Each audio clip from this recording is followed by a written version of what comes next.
அயோத்தி ராமர் கோயிலின் 161 அடி உயர கோபுரத்தின் மீது அமைக்கப்பட்டுள்ள 30 அடி உயர கம்பத்தில் பிரதமர் நரேந்திர மோடி கொடியேற்றினார்.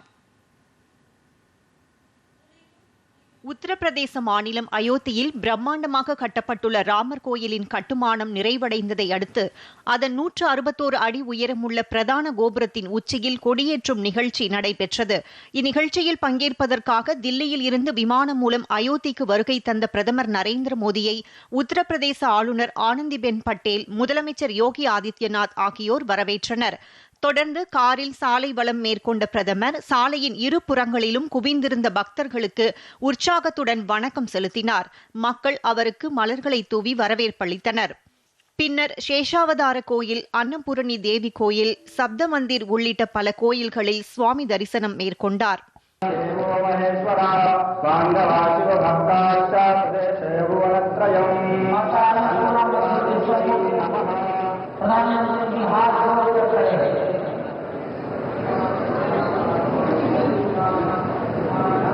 இதையடுத்து ராமர் கோயிலுக்கு சென்ற பிரதமர் மூலவர் ஸ்ரீ பாலராமரை வழிபட்டார். முதல் தளத்தில் அமைந்த ராம தர்பாரில் நடைபெற்ற சிறப்பு பூஜைகளிலும் பங்கேற்றார். ராமர் கோவிலில் பிரதமர் மோடியுடன் உத்தரப்பிரதேச முதலமைச்சர் யோகி ஆதித்யநாத், RSS தலைவர் மோகன் பகவத் ஆகியோர் வழிபாடு நடத்தினர். அவர்களுக்கு கோயில் நிர்வாகம் சார்பில் சிறப்பு மரியாதை அளிக்கப்பட்டது.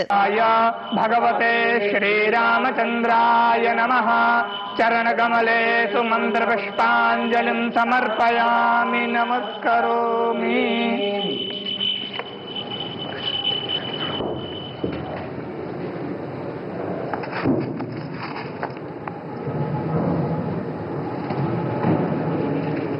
கோயிலில் கொடியேற்றும் விழா காலை 11:52 மணி முதல் பிற்பகல் 12:35 மணி வரை சுப முகூர்த்த நேரத்தில் கோலாகலமாக நடைபெற்றது. இந்த நிகழ்ச்சியில் சிறப்பு விருந்தினராக பங்கேற்ற பிரதமர் மோடி காவிக்கொடியை கொடியேற்றினார். கோயில் கோபுரத்தின் உச்சியில் ஏற்றப்பட்ட காவிக்கொடி 20 அடி நீளமும் 10 அடி உயரமும் கொண்டது. உறுதியான பாராசூட் துணி மற்றும் பட்டு நூலால் ஆனது. 42 அடி உயர கம்பத்தில் 360 கோணத்திலும் சுழலும் வகையில் பொருத்தப்பட்டுள்ள முக்கோண வடிவிலான கொடியில் ஸ்ரீராமரின் வீரம், பெருமை ஆகியவற்றை சுட்டிக்காட்டும் விதமாக ஒளிரும் சூரியன், ஓம் மற்றும் மந்தாரை மரம் போன்ற புனித சின்னங்கள் பொறிக்கப்பட்டுள்ளன.